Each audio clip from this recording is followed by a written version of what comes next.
자, 하나님의 말씀은 고린도 후서 5장 11절부터 9절까지입니다. 하나님은 사랑이시다. 하나님은 사랑이시다. 하나님은 사랑이시다. 하나님은 사랑이시다. 요한일서 4장 8절 하나님은 사랑이시다 그러셨죠. 자, 하나님은 자기의 희생을 통해서 그 사랑을 나타내시는 분이시다. 자기의 희생을 통해서 그 사랑을 나타내시는 분이라고 요한일서 4장 9절에 그가 우리를 사랑하사 독생자를 세상에 주셨으니 우리를 살리려 함이라 그랬어요. 그래서 하나님은 그 사랑을 우리가 대충 그냥 짐작해서 좋으신 분이니까 사랑이 많으시겠지 그렇게 추측하게 하지 아니하시고 세상에 독생자를 보내주심으로 해서 우리를 살리려 하신 그 사랑을 나타내신 분이시다. 자, 그런 분은 또 자기를 희생함으로 그 사랑을 나타낸 자, 자기를 희생함으로 그 사랑을 나타내 준 자를 사랑의 나라로 데려가시는 분이시다 이 말이에요. 골로새 1장 13절에 아들의 사랑의 나라, 아들의 사랑의 나라. 어떤 사람이 아들의 사랑의 나라 가느냐? 소위 말해서 어떤 사람이 지옥 가지 않고 천당 가느냐 하면은 자기의 희생을 통해서 그의 사랑을 나타내는 사람. 하나님도 자기의 희생을 통해서 자기의 사랑을 사람에게 나타내는 것 같이 또 자기의 희생을 통해서 그의 사랑, 하나님의 사랑을 나타내려고 한 자를 사랑의 나라 데려가서 영원히 살게 해 주신다 그 말입니다. 자, 우리는 바로 그 하나님의 사랑에 감탄하고 감복하고 어쩌면 이렇게 하나님은 우리를 사랑할 수 있을까? 아니 어떻게 그렇게 사랑할 수 있을까? 그러니까 그 사랑에 대해서 정말 이해할 수 없는 사랑에 대해서 아니 헤아릴 수 없는 사랑에서 감탄하고 감탄하는 그것이 바로 우리의 신앙이고 그러므로 인해서 물론 그 사랑을 받아들이는 것이죠. 자, 그 사람의 생활은 이제는 나 대신 나를 사랑하사 나 대신 죽으니 나를 사랑하사 나 대신 죽으시니 자, 그냥 나를 사랑하사 나 대신 죽으신 이를 위해서 사는 생활이에요. 그래서 이제부터 우리가 한 사람이 모든 사람을 대신하여 죽었은즉 모든 사람이 죽은 것이라. 저가 모든 사람을 대신하여 죽으시면 산 자들로 하여금 다시는 저희 자신을 위하여 살지 않고 오직 저희를 대신하여 죽었다가 다시 사신 자를 위하여 살게 하려 함이라 그랬죠. 그렇기 때문에 나 대신 나를 사랑하사 나 대신 죽으신 이를 위해서 사는 생활, 이게 바로 우리의 신앙 생활이다 그 말입니다. 자, 여기 지금 대속의 사랑에 대해서 지금 말씀을 전하고 있어요. 지난주에는 죄사함의 죄사함의 은혜에 대해서 말씀을 했어요. 자, 그것은 이제 속죄에 관한 말씀이었고 오늘은 이제 대속에 관한 말씀으로서 대속을 하신 이유는 그 대속을 통해서 사랑을 나타내주려 하셨기 때문에 대속의 사랑에 대해서 말씀하는 것입니다. 자, 대속이라는 것은 대신 속하다 그런 뜻이에요. 죄인이 죄값을 못 갚는데 다른 사람이 대신 갚아줄 때 누군가 타자가 대신 갚아줄 때 이걸 대속이라고 말하는 것이죠. 이제 죄인 대신 죄값을 갚아주는 건 이제 대속인데 우리 나라에 좋은 예가 있는데 흥부가 이제 그 흥부는 아주 착한데 가난해요. 근데 놀부는 악한데 부자예요. 그래서 이제 그 집에 가서 밤낮 이제 이런 심부름 저런 심부름 해가면서 얻어먹고 이제 삽니다. 그런데 놀부가 어쩌다가 이제 죄를 저질러 가지고 관가에서 부름을 받았어요. 이제는 관가에 출두하라. 이제 너는 이제 그냥 이제 유치장감이다. 그래서 이제 아니면 그 당시에는 뭐 곤장 뭐 40대를 때리든가 패장 40대를 때리든가 때립니다. 이제 그럴 때 이제 놀부가 그 형이 늙었고 그러니까 형님 내가 대신 가서 맞아 드릴 테니까 형님은 집에서 편히 계십시오. 그래서 그때는 그야말로 민권이 발달 안 된 사회였기 때문에 그런 게 통했었어요. 뭐 한국만이 아니라 다른 나라 통했었습니다. 그래서 이제 동생이 대신 가서 맞았습니다. 그야말로 궁둥이 그야말로 그래가지고 그때 이제 한국은 주는 널판 같은 걸로 때렸는데 한번 30대 40대 막 그러면 궁둥이가 해져. 그래서 뼈가 다 앙상이 나올 정도로 그렇게 두드려 팹니다. 다 죽게 돼가지고 이제 그렇게 이제 맞고 이제 나오는데 이제 흥부는 형님이 맞는 것 대신에 차라리 젊은 내가 맞는 게 낫지. 그래서 맞기도 할 뿐만 아니라 내가 늘 여기 또 신세를 지고 또 앞으로 신세를 또 져야 되니까 그래서 이제 그렇게 대신 맡곤 합니다. 근데 매 품팔이 꾼이 있다고 그래. 매 품팔이 꾼. 매를 품으로 파는 사람, 그러니까 대신 맞아주고 그 대신에 얻어먹는 그런 매 품팔이 꾼이라는 게 있었는데, 자, 이런 사람들은 상관도 없는 거예요. 뭐 피줄도 섞이지 않았고 아무 관계 없지만 그냥 다만 그 돈 있는 사람이 아니면 높은 사람이 죄를 져서 그것 때문에 이제 매를 맞아야 되는데, 그거 대신에 그 사람 대신에 자기가 대신 맞고 그 다음에 이제 그 값으로 이제 또 양식을 얻어가지고 자기 이제 부인과 또 처자식을 먹이는 그런 사람들이 있는데 그걸 매 품팔이꾼이라고 그러는데, 주로 누가 그냥 가난한 선비가 했다고 그래요.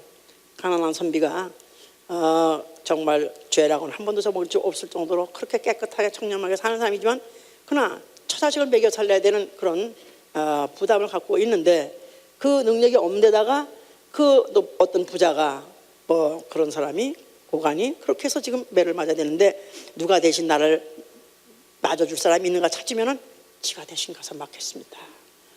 아니 네 꼴에 이렇게 얼굴에 누런 황달이 들어가지고 어떻게 네가 맞겠냐 그래도 아닙니다. 저는 맞을 수 있습니다. 그런 것이 뭐냐면 어떻게든지 그 매를 맞고라도 자기가 그 대신에 그런 양식을 얻을까 해서 그런 사람도 있었다고 그래요. 자, 이렇게 자기는 죄와 상관없는데도 남을 대신해서 이제 매를 맞아주는 그런 사람들이 과거에 있었다 그러는데, 그것도 가난한 선비가 또 그래도 꽤 괜찮은 사람이 모함을 받아서 죄도 아닌데 모함을 받아서 그렇게 또 매를 맞을 때 그 매를 맞으면 좀 덜 부끄러워요. 그런데 이 도둑놈 왕초 같은 거 있잖아요.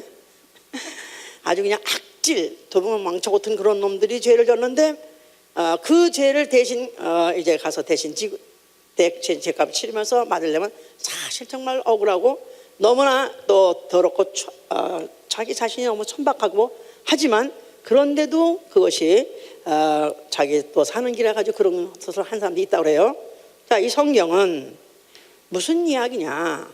우리가 성경을 어떻게 우리가 읽어야 시종 창세부터 계시록까지 졸지 않고 지겹지 않고 잘 감동적으로 읽을 수 있냐면 하나님의 사랑 이야기예요. 성경은 하나님의 사랑 이야기다. 하나님의 사랑 이야기인데, 하나님이 세상을 사랑하다는 사람 인간 셋자입니다. 사람을 사랑해서 그 사람을 사랑하시되 독생자를 대속물로 내어준, 독생자를 대속물로 내어주기까지 하면서 사람을 사랑하고 그 사랑한 사람을 살리라는 그 이야기, 바로 이게 성경의 주제인 이야기죠. 이제 자, 그래서 하나님이 사람을 지었을 때 사람을 흙으로 지으시고 그 사람 한 사람을 불러서 한 사람에게다 생기를 불어넣으시고 생명이 더하게 하셨을 때 딱 하나에게만 생기를 불어넣었어요. 하나에게만 생기를 불어넣은 이유는 하나님이 영에 유하실지라도 왜 어찌해서 하나만 지었느냐, 경건한 자손 하나를 얻고자 함이라 그랬었어요.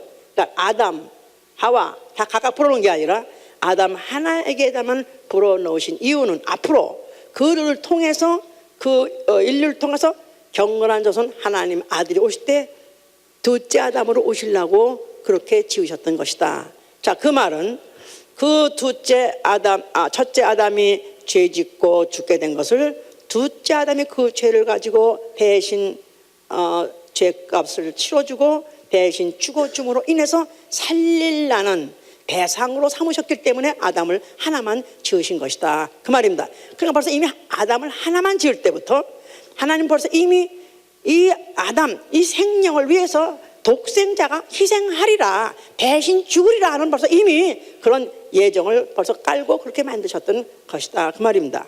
자, 그래서 아담이 범죄했을 때 고린도서 15장 22절 그렇게 말하고 있죠. 한 사람이 아담 안에서 모든 사람이 죽었다 그랬어요. 아담 안에서 모든 사람이 죽었느니라.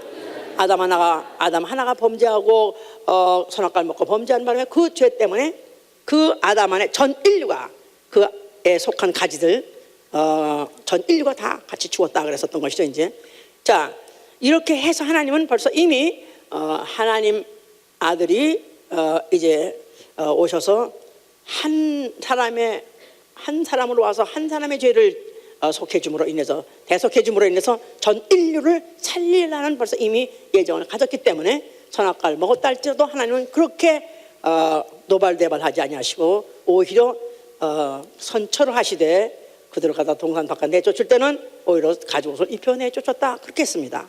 자, 이래서 이렇게까지 해주셔서 하나님은 그런 예정을 가지고 지금 진행하고 계시는데 인류는 죄를 짓고 난 다음에 죄를 지은 인간의 그 속성은 그 양상은 어떻게 나타나냐면 아예 자기 이외에는 나밖에 몰라.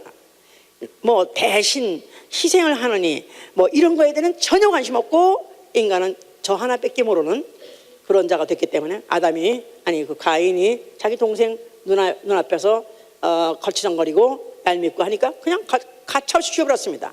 시침 빡 뜰 때 네 아우가 어디 있냐고 물어보니까 그때 가인이 하는 말이 내가 내 아우나 돌보는 자입니까? 내가 내 아우가 어디 갔는지 내가 뭔 상관입니까? 하면서 이 죄진 인간의 속성은 뭐냐면 이웃을 부인하는 것이고 이웃을 무관심하는 것, 전혀 관심 없고 무관심하고 또 부인하고 저밖에 모르는 그런 양상으로 이제 나타나게 되었던 것이다 그 말입니다. 자, 이런 가운데서 하나님은 이제 인류를 사랑하시고 살리는 그런 하나님의 계획을 진행하시려 하실 때 가장 그래도 하나님의 의중을 쉽게 이룰 수 있고 쉽게 순종할 수 있는 그런 사람을 부르셨으니 바로 그 사람이 아브라함이에요. 아브라함을 부르셨는데 그런 이제 믿음의 조상이라 합니다. 근데 이제 하나님이 그래도 그걸 갖다가 이제 정말로 그가 믿음의 조상이 될 수 있는 그런 인물인가 시험하기 위해서 그에게다가 이제 지시를 하시죠. 내가 내 아들 내 독자를 내가 지시하는 산에 가서 번제로 드리라 그랬었어요. 내가 내 아들 내 독자를 내가 지시하는 산에 가서 번제로 드리라. 그건 청천벽력 같은 소리죠.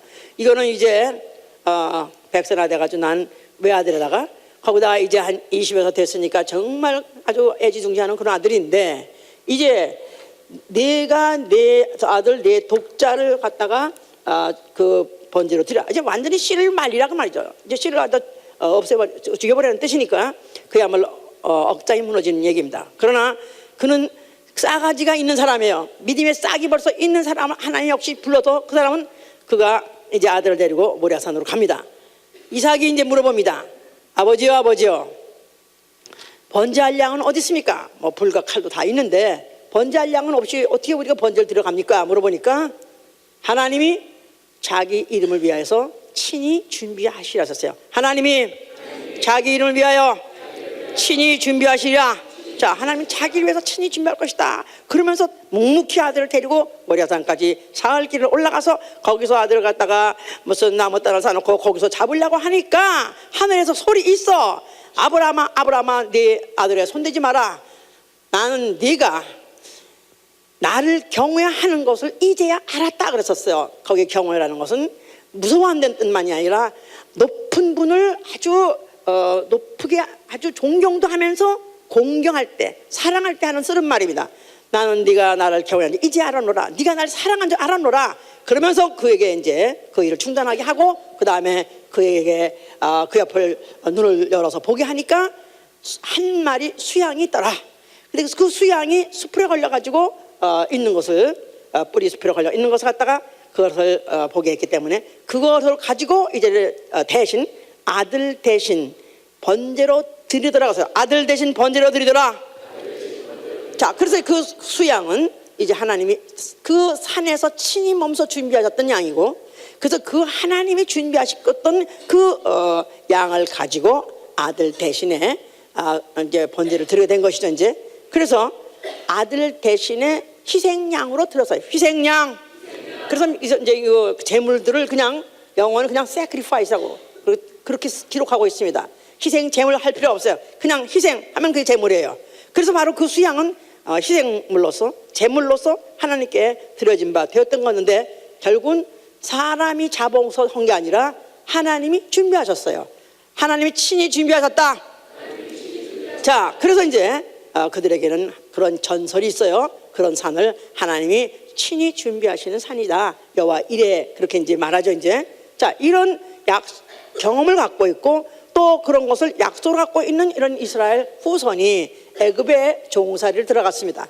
어떻게 다 가게 돼가 종살이를 하게 돼서 400년 하실 때 모세를 보내가지고 그들과 다 애굽에서 이제 끌어냈습니다. 바로 그날을 430년이 마치는 날에, 430년이 마치는 날에 하나님이 약속하신 대로 4대 만에 400년 만에 네 후손들을 내가 이방 왕에서부터 이제 끌어낼 것이다.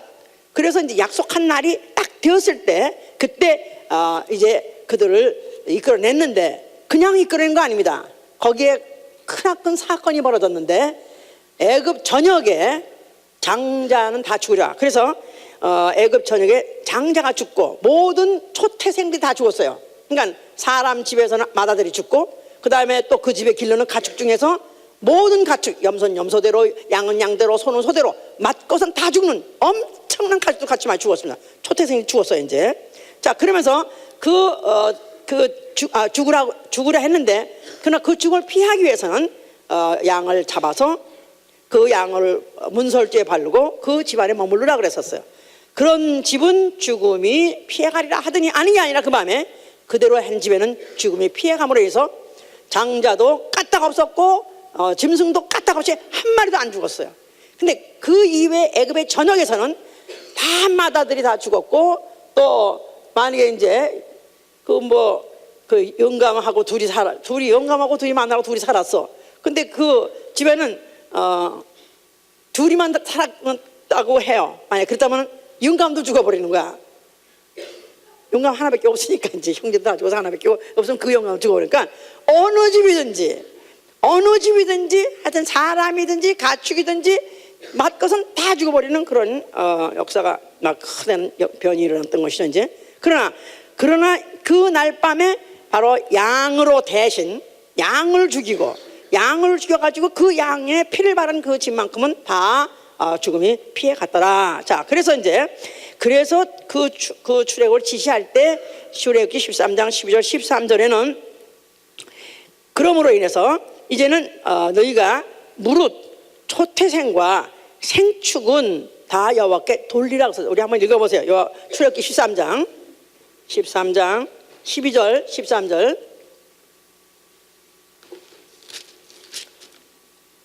13장 12절부터 너는 무릇 초태생과 내게 있는 생축의 초태생을 다 구별하여 여호와께 돌리라. 수컷은 여호와의 것이니라. 나귀의 첫 새끼는 다 어린 양으로 대속할 것이요 그렇게 아니하려면 그 목을 꺾을 것이며 너희 아들 중 모든 장자 된 자는 다 대속할지니라. 자, 그러니까 이 6월절이라는 날에는 장자 아니면 짐승들의 맏것이 다 죽었어야 되는 거예요. 그런데 이때 그들이 출애굽하는 날에 하나도 안 죽고 나올 수 있는 대신 누가 죽었기 때문에 양이 죽었기 때문에 그런 죽음이 집안에 이르지 않았다 이 말이에요. 그러니까 앞으로 너희가 내가 이제 애굽에서 나와가지고 내가 지시한 데 가더라도 너희는 잊어버리지 말고 때가 되면 항상 기억해서 이 6월절을 지켜야 했었어요. 그래서 초태생 아들을 위해서도 대속하고 뭘로? 양으로 대속하고 맏아들을 위해서도 대속하라. 뭘 가지고? 양을 가지고 대속하고 또 소의 맏아들 소의 초태생도 대속하라. 뭘 가지고? 양 가지고 또 나귀의 또 맏아들도 대속하라. 뭘로? 양은 이건 진짜 억울해 죽겠는 거야. 아니 내가 사람을 위해서 대속하는 거는 그거는 내가 하겠다 이거야. 사람이 날 모베기도 주고 또 살려도 주고 보호해 주니까. 근데 아니 나귀를 위해서 내가 왜 죽냐 이거야. 그런데 하나님이 그렇게 지시를 하시고 그 양으로 하여금 대속물로 삼으셔서 그래서 그것을 갖다가 계속해서 그걸 지키게 했던 것이죠 이제. 자, 그러니까 이것은 왜 그러냐면 뭐를 기억하게 하냐면 여호와께서 너희가 죽을 자리에서 너희를 구속했느니라. 너희를 갖다가 죽을 자리에서 다른 동물로 하여금 다른 짐승으로 대신하게 하였느니라. 그것을 기억하게 하신 것이에요. 자, 이것도 부족해서 이것도 모자라서 또 기억하게 하려고 또 한 게 뭐예요? 레위인. 레위인. 자, 이 레위인은 민수기 3장 45절에 뭐랬냐면 이스라엘 자손 중 처음 난 자, 해보세요. 이스라엘 자손 중 처음 난 자 계속하라.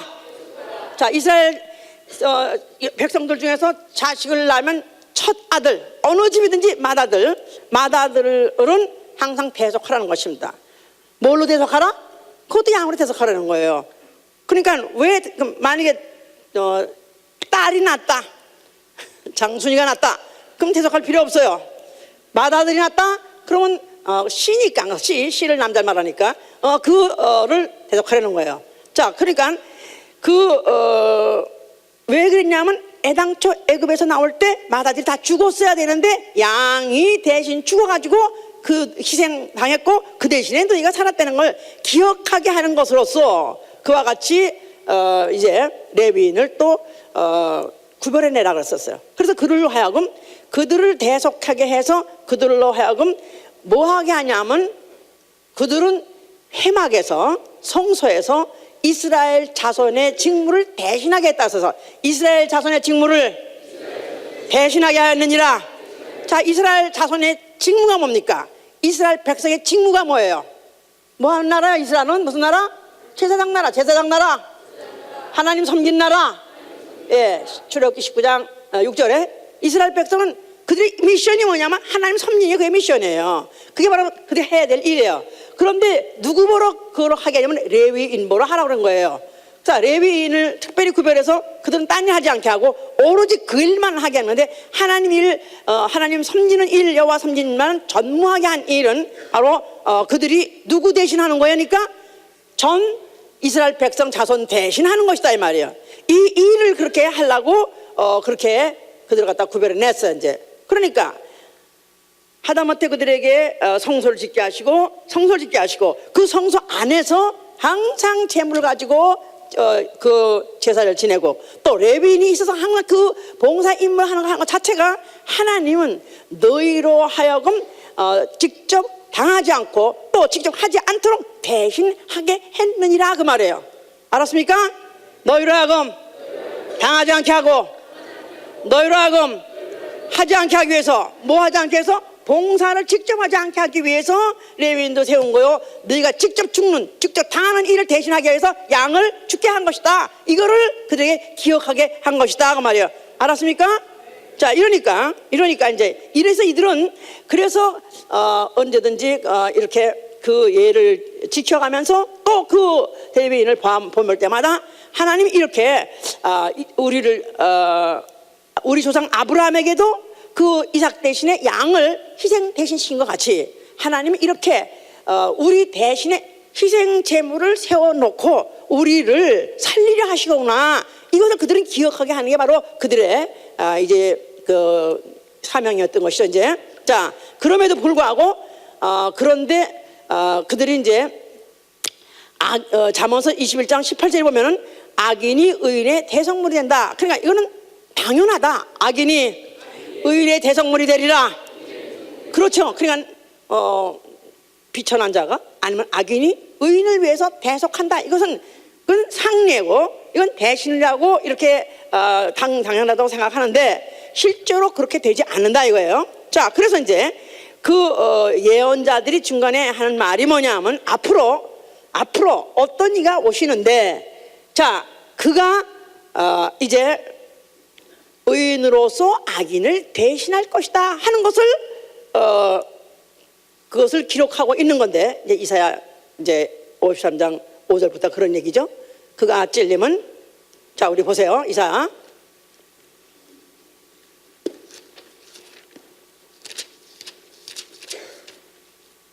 53장 5절 보시면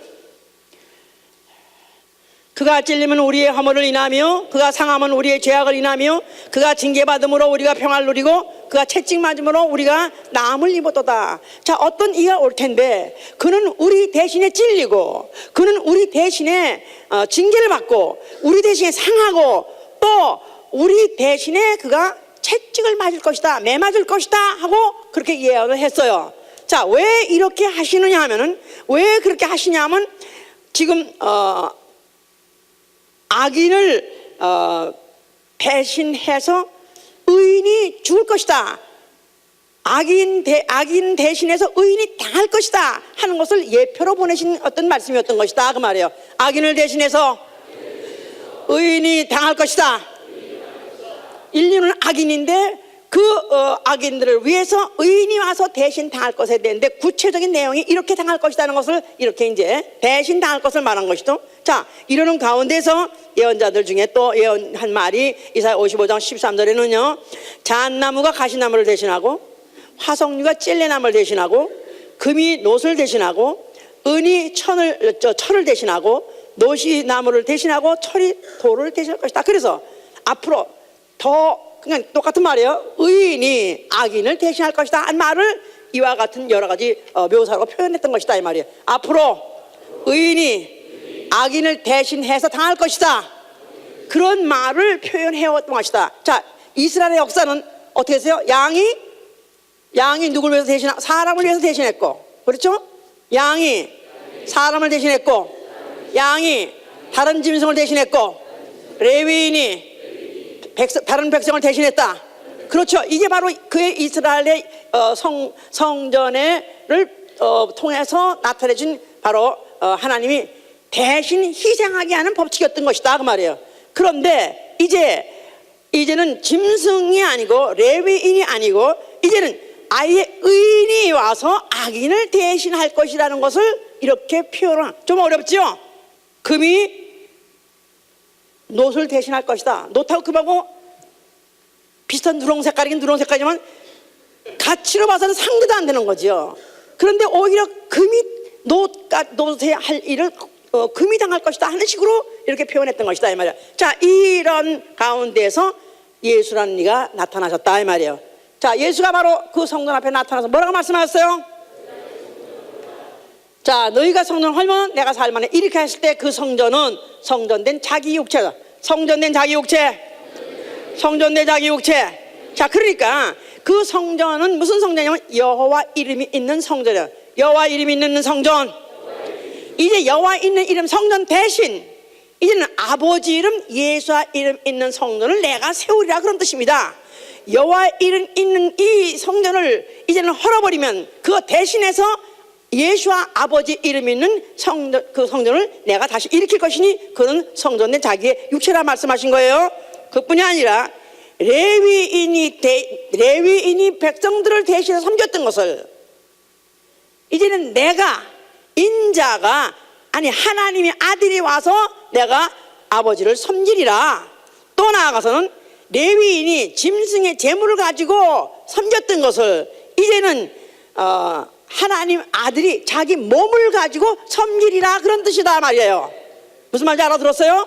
레위인이 짐승의 제물을 가지고 섬겼던 것을 헐어버리고 대신해서 이제 하나님 아들이 자기 몸을 가지고 섬기리라 하신 말인 것이나 성전을 헐어버리면 다시 이렇게 똑같은 말이다 이 말이야. 여기까지 알아들어서 아멘 하세요. 진짜 알아들었어요? 예. 그러니까 그야말로 놋을 대신해서 금이 또 뭐 돌을 대신해서 철이 이 말이나 마찬가지다 이 말이에요. 그 말이. 자, 그래서 인자가 온 것은 하면 설명하는 거예요. 인자.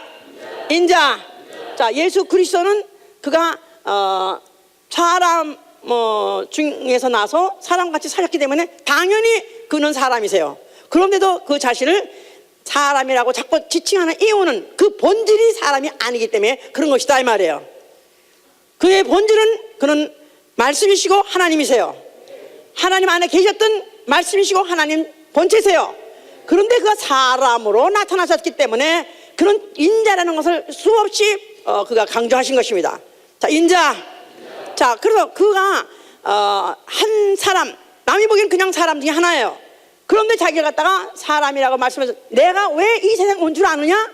나는 내가 온 이유는 내 목숨을 주어서 많은 사람의 대속물로 주려 한다. 그래서 바로 자기 몸이 바로 많은 사람의 대속물이 될 것이라고 말씀하신 거예요. 그러니까 전 인류는 아담 안에서 다 하나 다 뭐예요? 죄인이에요. 아담 안에 모든 사람이 죄 때문에 죽었고 다 죄인이에요. 그가 무슨 뭐 고고하게 아니면 죄 없이 양심껏으로 무슨 산다고 무슨 어릴 때부터 머리 깎아하고 산천에서 한 번도 세상에 나와보지 않고 살았다 할지라도 그 조상이 바로 그 영이 아담이기 때문에 아담이요 죄진 아담 죄의 영이다 이 말이에요. 그런데 예수 그리스도는 바로 그 사람의 후손으로 오신 것 같으나 여인의 후손으로 왔어요. 여인의 후손, 남자와 여자가 동침해서 아담의 씨를 받은 게 아니라 여인이 하나님의 씨, 말씀의 씨를 받아서 둘째 아담, 어나더 아담, 다른 아담으로 온 것이다 이 말이에요. 알아들으셨어요? 자, 그래서 자기를 인자라고 말한 것은 나는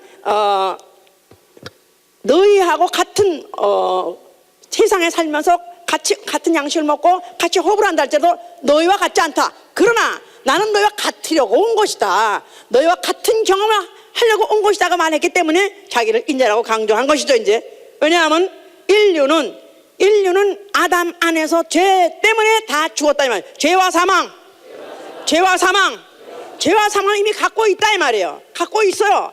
이제 육체만 떨어져 나가면 그 죄값 사망을 영원히 지옥불에서 갚아야 된다 이 말이에요.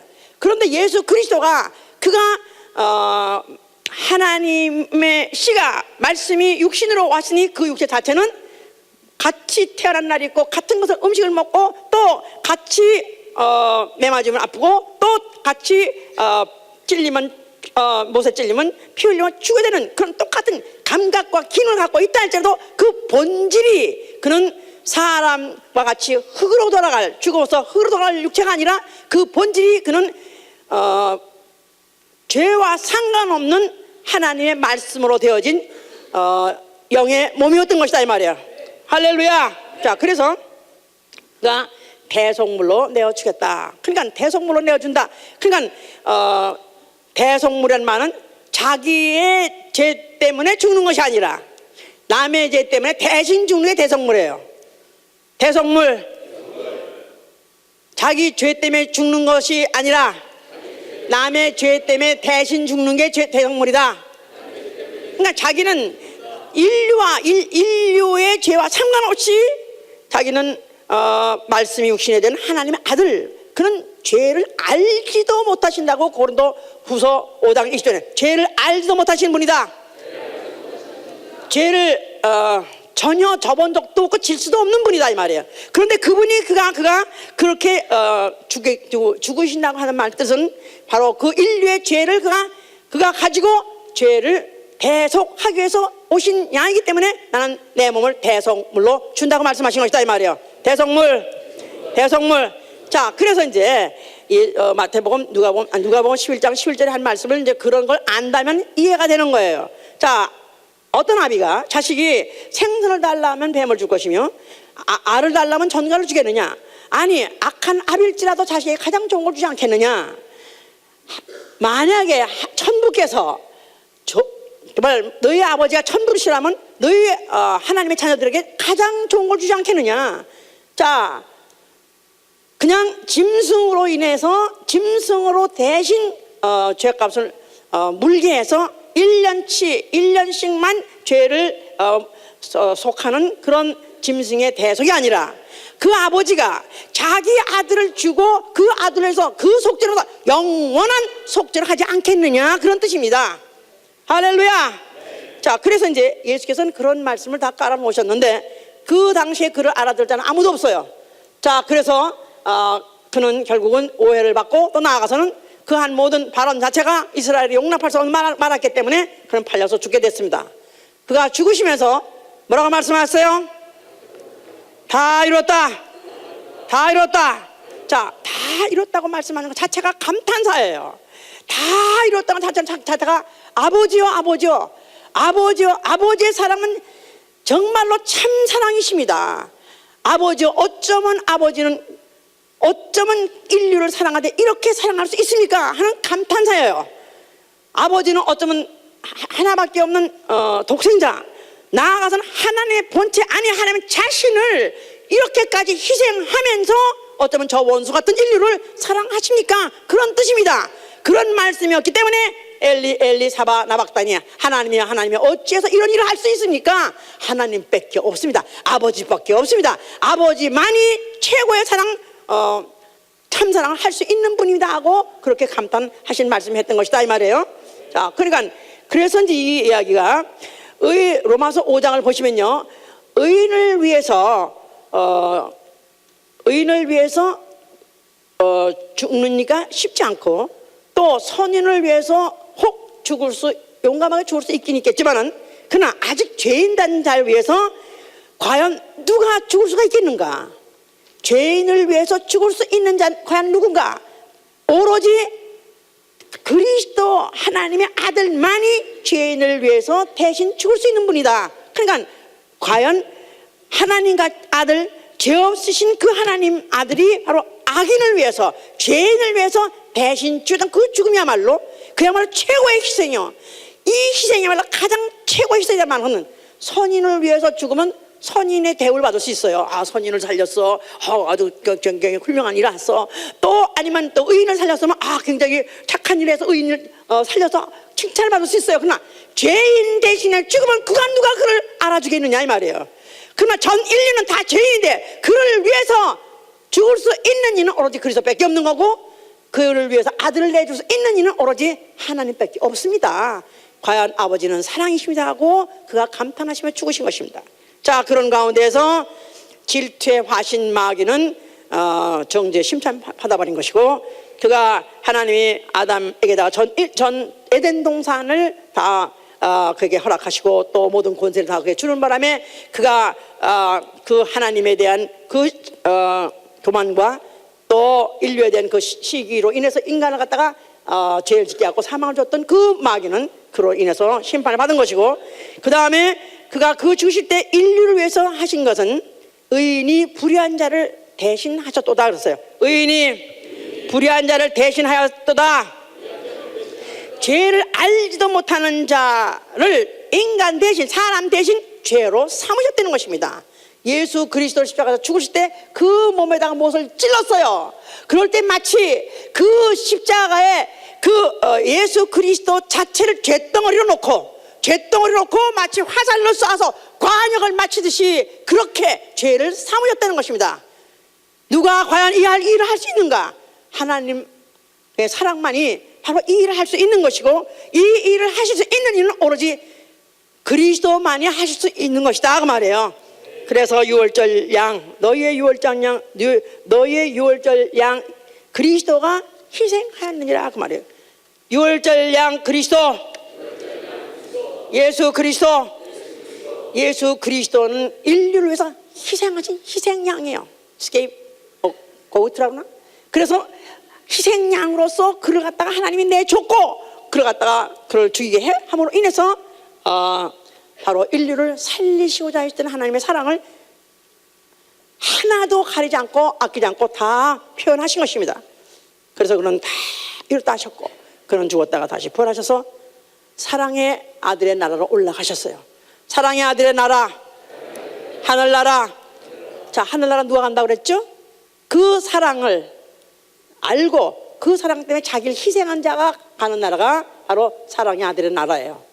그러니까 하늘나라는 하나님의 사랑을 알지도 못하는 자 물론 못 가고, 또 그 사랑을 때문에 그 사랑을 나타내고자 만약에 희생한 적이 없다면 못 간다는 뜻입니다.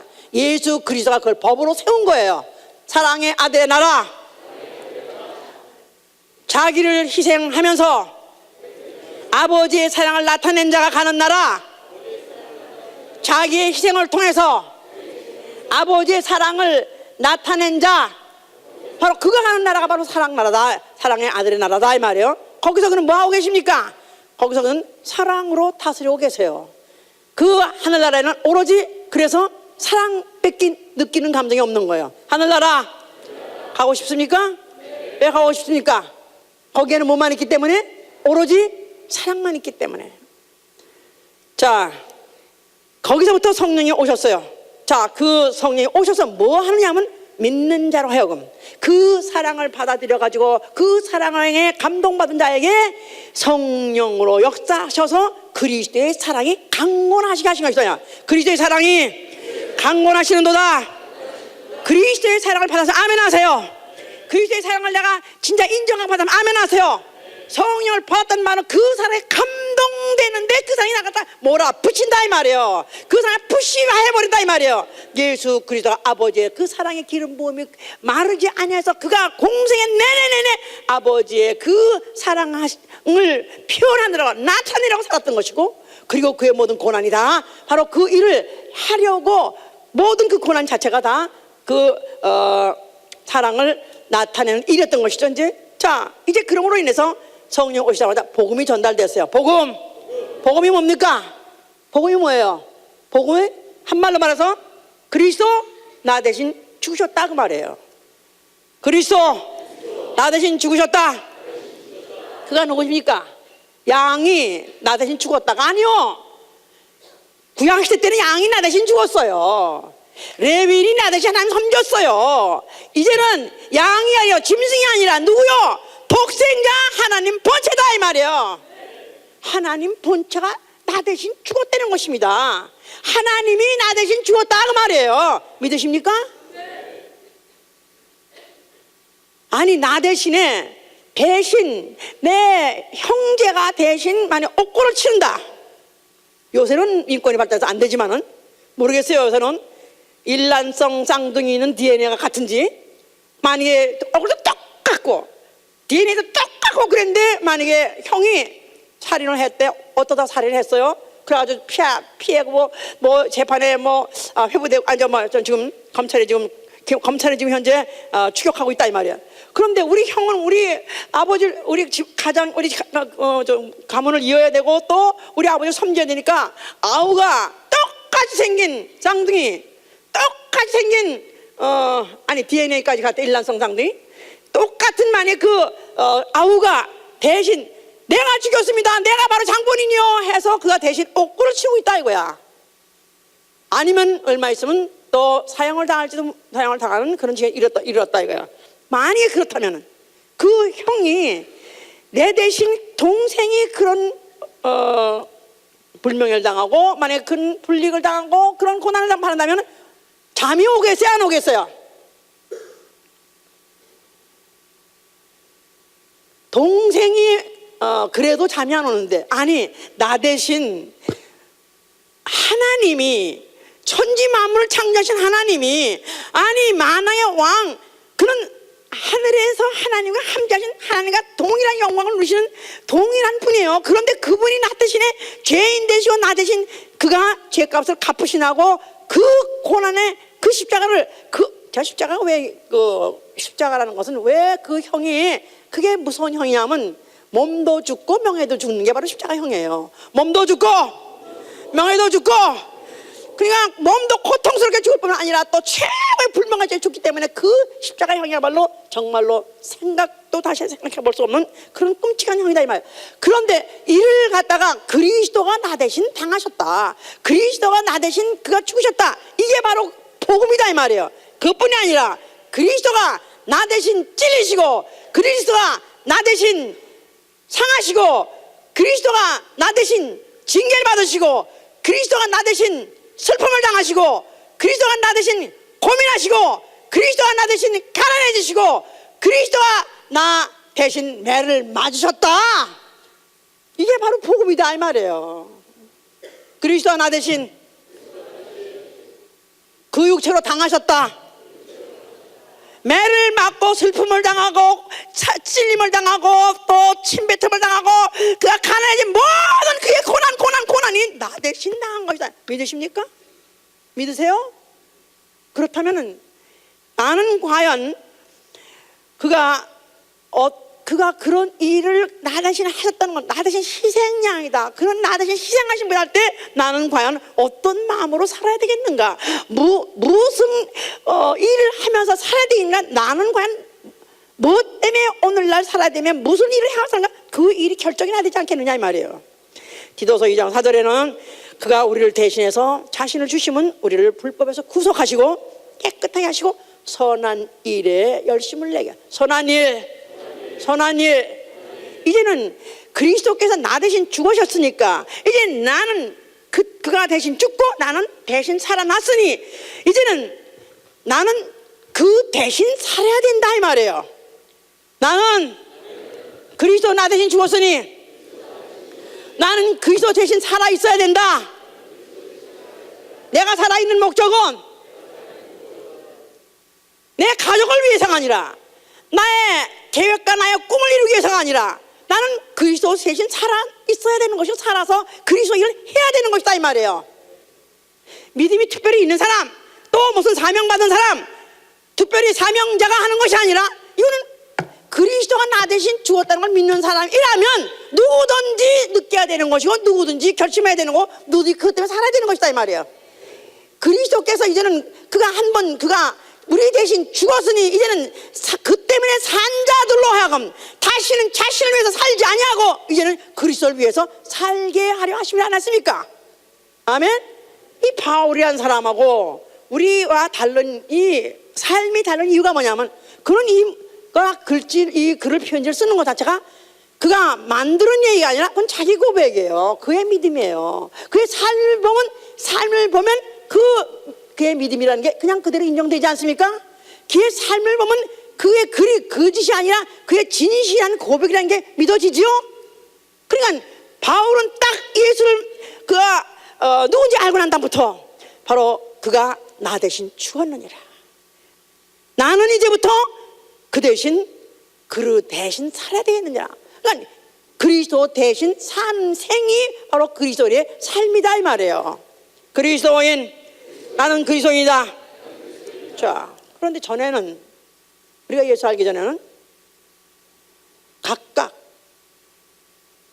자기의 계획이 있었고 자기 꿈이 있었고 또 가정에서 또 심어준 여러 가지 계획들과 또 꿈이 있었어요. 그런데 그러면서 어떻든지 그것을 위해서 살려고 하면 할수록 뭔가는 이루려고 하려는 욕심이 있으면 있을수록 지독한 이기주의입니다. 그렇게 이기줄 수가 없어요. 저밖에 몰라. 그러니까 좀 그 가정에서 칭찬을 많이 받고 많이 지원을 받고 그러면 그럴수록 너 뺏깁다. 너 이외에는 누가 있냐? 나는 네가 잘 돼야 된다. 그래가지고 심어주고 그걸 위해서 희생할수록 그래서 뭐 물질적으로 지원하고 또 뭐 심적으로 지원하고 환경적으로 지원하면 할수록 점점 더 이기주의입니다. 저밖에 몰라. 지독한 이기주의. 제가 나밖에 모르다 보니까 아무도 보이는 게 없어. 누가 안 보여? 아무도 보이는 자가 없어. 위탁 아래탁 모르고 보이는 자가 없어. 이것도 안 보이고 가난한 자도 보이지 않고 고난당한 자도 보이지 않고 그냥 길바닥에 누워있는 거지가 들어있었는데 보이지 않고 나밖에 없어. 천상천하 유아독전 나밖에 없어. 이렇게 이웃이 없는 극단적인 이기적이고 무정한 자요, 비정한 자요, 인석한 자, 그런 자였습니다. 이제 은혜 받고 이제 예수 그리스도 나 대신 희생양으로 죽었으니 그가 희생했으니 나도 희생해야 되겠다. 나도 내 삶을 희생하리라 하고 결심하는 자가 바로 정상적인 그리스도인인 것입니다. 이제는 희생이라는 말 자체는 남을 전제하는 말이 단어가 희생이에요. 이웃이 없는 희생이라는 건 필요 없는 그 희생하는 단어 자체가 남을 전제하고 이웃을 전제한 단어예요. 만약에 그 이웃이 없다면 남이 없다면 희생이라는 말 자체가 단어가 필요 없어요. 나를 희생해서 이웃을 위하여 남을 위해서 살겠다. 그런 걸 삶을 뭐 헌신적인 삶이요 희생적인 사랑의 구현이라고 하지 않습니까? 이게 어떻게 가능하냐? 누구든지 그리스도 안에 있으면 새로운 피조물이라고 했었어요. 그러니까 체질적으로는 안 되지만 난 체질적으로는 지독한 이기주의라서 안 되지만은 예수 그리스도 안에 있는 자, 그 피가, 그 나를 대신 희생한 그 그리스도의 사랑이 내 안에 있는 사람은 성령이 강권하십니다. 성령이 계속해서 권하고 또 강권하시기 때문에 그렇게 살 수밖에 없도록 몰아붙이신다 그 말이에요. 그래서 그리스도 대신에 사신이 되어서 그리스도 대신 사신이 되어 나간다 그랬었어요. 사신. 그래서 ambassador of Christ. 그래서 그리스도의 사신으로서 그리스도가 가고 싶은 곳에 내가 그곳에 가고, 그리스도가 하고 싶은 말을 내가 하고, 그리스도가 또 할 일을 내가 하는 게 바로 그리스도의 사신의 일이에요. 그렇기 때문에 나가서 그 그리스도의 복음을 전하되, 예수 그리스도, 바로 그리스도께서 당신 대신 주셨습니다. 이 기쁜 소식 복음을 전하고요, 또 그 사랑, 그리스도의 사랑을 전하고 또 그리스도의 사랑을 삶에서 실천하는 자들이 바로 그리스도의 사신이 것입니다. 그러니까 한말로 말해서 사랑은 희생이다.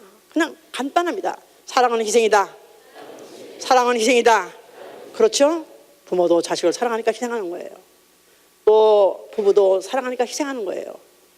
또 자식도 또 부모를 위해서 희생하는 것, 다 사랑은, 희생 없는 사랑은 사랑이 아니다 이 말이에요. 그냥 그리스도인이라는 것 자체가, 그리스도인 자체가 그리스도 대신 내가 살았느니라. 그리스도가 희생함으로 내가 살았느니라. 그리스도의 사랑을 내가 받은 사람이라면은 희생적인 삶은 너무나도 당연한 것이다 이 말이야. 만약에 희생이 없는 사랑은 말하지 말라. 희생이 없는 사랑에 대해서는 아예 많이 말한다면 그건 또 하나의, 그냥 이거는 이론밖에 되지 않는 것이죠. 그래서 이 실천에 대해서 그리스도의 사랑을 전하고 그리스도의 실천한 것이 우리 그리스도의 사랑을 전하고 그리스도의 사랑을 실천하는 것이 우리 그리스도인의 삶인데, 이것을 과연 우리가 어떻게 실천하느냐, 나아가서는 어떻게 하면 그 사랑을 위해서 희생하느냐. 그냥 희생이란 것은 내가 하고 싶은 일, 또 나의 것이라는 것들은 아예 배제해버려야, 그래야 결국은 희생이 되는 것인데, 과연 어떻게 그렇게 해야 되는가. 그래서 사실 많은 역사적으로 많은 무슨 선교사들 같은 사람들 보면은 참 사람이 할 수 없는 일들을 많이, 어떻게 이런 일들을 했을까, 어떻게 이런 일들을 해낼 수 있을까, 너무나도 부러운 일들을 정말 해내고 있습니다. 해냈었습니다. 그래서 뭐 어떤 그 선교사들이 그 집안에 무슨 상속자요, 또 그가 그래 인류 무슨 대학을 나와가지고 그는 앞으로의 출세가 100% 보장이 돼 있는 사람인데도 불구하고 그가 은혜를 받고 난 다음에 그가 그리스도의 사랑이 강권하는 바람에 모든 걸 다 버리고 무슨 선교지로 갔다, 그런 얘기가 많이 있습니다. 그런데 어떤 사람은 가다가 배에서 죽기도 하고요, 선교사 그런 꿈을 갖고 그걸 이루기 위해서. 어떤 사람은 그 섬에 어떤 그런 미전도 종족 그런 어떤 섬에 도착하자마자 원주민에서 죽기도 하고, 어떤 사람은 또 토착병, 바로 그 원주민들이 갖고 있는 그런 전염병에 들어가지고 그냥 몇 달 안에 곧 죽는 사람도 꽤 있다 그럽니다. 그러니까 그들이 실제로 정말 이 세상에 많은 영혼들을 구원하고 또 많은 복음을 전하면서 큰일 하지 못했으면서도 그렇게 가가지고 그냥 열매도 없이 죽어버린 사람도 꽤 있다고 그래요. 그래서 그런 걸 알면서도 또 선교를 간다는 사람한테 물어본답니다. 아니 그렇게 열매도 없고 그렇게 별로 효과도 없다는데 왜 그곳을 가려고 그러냐. 그러니까 그리스도의 사랑을 이 위에 어떻게 표현하느냐 그런다고 그래요. 내가 그리스도의 사랑을 받은 사람으로서 이 사랑을 어떻게, 이 외에 어떻게 표현을 하느냐 하고 그렇게 말한다고, 그런 소리를 할 때 참 그야말로 이런 설교하는 자체가 부끄럽고 우리의 삶 자체가 너무나 부끄럽습니다. 미국 사람 중에서 많은 사람들이, 미국 사람은 문화로 그 문화같이 정착할 정도로 고아를 많이 입양을 해요. 믿음이 없는 사람도 그냥 고아를 입양한 사람들이 많이 있는데 아마 그게 기독교의 문화로서 정착이 돼서 그런 것 같지만은 그 많은 사람들이 또 하나 믿는 사람들 중에서 고아를 입양하는 사람들이 꽤 있다 그럽니다. 아예 결혼하자마자 부부가 우리는 애 낳지 말자. 그 대신에 우리는 고아를 입양해서 우리가 그리스도의 사랑으로 길러보자. 그렇게 해서 결심하고 그래서 너무나 생각밖에 많은 사람들이 그렇게 그 고아를 입양하려고 수속을 한다 그럽니다. 물론 참 많이 생각해야 될 문제인데 과연 하나 애를 데리고 그 남의 애를 데려다가 길러서 기르는 과정이 얼마나 어려우며 얼마나 많은 시간과 많은 관심과 많은 물자를 많이 희생하며 그뿐이 아니라 그 아이가 장성해서 과연 자기 부모가 아니라 부모가 피를 나눈 부모가 아닌 걸 알았을 때 과연 그 아이는 어떤 마음을 먹을 것이며 그 관계가 어떻게 될 것이며 생각하면 너무 복잡하고 너무 골아픈 일이 많을 것입니다만은 그들은 그렇게 많이 생각하지 않고 그냥 당연히 해야 될 일이라고 생각해서 그렇게 하는 사람이 너무나 많습니다. 그래서 저도 이것도 물론 뭐 우리 교회 같이 집도 없고 직장도 신통치 않고 그런 사람은 아예 신청해도 보내주지도 않아요. 심사에 대상도 못 돼요. 그래서 그런 것들 다 심사해가지고 또 상당히 돈도 많이 소요됩니다. 많이 드는데요. 그래서 그런 것들이 다 적합했을 때 과연 이 한 어린아이를 한 인생인데 이를 갖다가 앞으로 정말로 그 사랑을 이미 잃어버렸고 그 사랑을 상실됐던 이 영혼이 그 상처를 갖다 더 덮어주면서 끝까지 이 사랑으로 길러주자면 과연 누군가 하다 보니까 많은 기독교인이 거기에 들어있다고 그래요.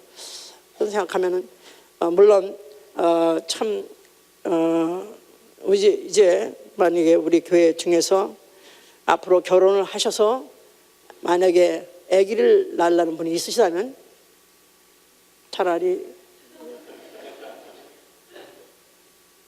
아기를 낳지 말고 자기 자식을 낳지 말고 정말 차라리 그 대신에 입양을 해서라도 정말 하나님의 사랑을 한번 실천해 보는 것도 물론 괜찮겠다 그런 생각도 좀 해요. 물론 매일 전도하고 뭐 매일 기도하고 사실 그거 하느라고 다른 거 할 시간 없는 사람은 제외입니다. 물론 거기다가 그것 때문에 그걸 못한다 할까봐 그러면 안 되겠지만 그러나 우리 보통 기독교 교인들 우리 교회 말고 다른 교인들은 그냥 일주일에 한 번 교회 가면 되는 거예요. 그런 사람들의 삶에서 사실은 그런 일도 한번 해봐야 되지 않겠는가 저는 그렇게 생각합니다. 사실은 정말 하나님의 사랑을 불가능을 가능케 하는 게 하나님의 사랑이니까 할 수 없는 일을 하게 하는 게 하나님의 사랑이니까 자기를 희생하게 하는 것이 바로 하나님의 사랑이니까 이런 일조차도 우리는 외면할 수는 없다. 이런 일까지라도 고민해야 되는 것이고 이런 일을 위해서라도 어떻게 하면 우리가 이 모양 저 모양으로 사랑을 실천할 수 있을까 우리는 계속 고민을 생각을 해봐야 될 것입니다. 왜냐하면 우리는 엄청난 소식을 들었으니까요. 그리스도가 바로 나 대신 죽으셨다는 바로 이 소식을 듣고 우리 자신 바로 내가 산자가 됐기 때문에 이제부터는 내가 산자가 다시는 과거에 같은 그런 꿈과 그런 계획을 갖고 사는 것이 아니라 이제는 그리스도 대신 사신이 되어서 그리스도의 사랑을 가지고 나가서 전하면서 실천하는 여러분 되시길 위해서 축원합니다. 기도합시다. 자, 의인을 위해서 혹 죽는 자도 있고 선인을 위해서 혹 대신 죽는 자도 있을 수 있지만 나 같은 무가치한 자를 위해서 나 같은 죄인을 위해서 누가 과연 내 대신 죽겠습니까? 이 세상에 나 대신 죽을 자는 아무도 없습니다. 이 세상에 나 대신 죽을 자는 아니 나 자신도 못 죽습니다. 나 자신도 나 같은 자를 위해서는 못 죽습니다. 그러나 그리스도만은 나 대신 죽었습니다. 나는 그 사랑에 감탄하고 감복하는 자. 그 사랑이 내 마음에 기름 붓듯하게 하여 주시옵소서. 기름 붓듯하게 해 주시옵소서. 그 사랑을 내가 외면하지 않게 도와주시고 그 사랑에 감동되게 하여 주시기 바랍니다.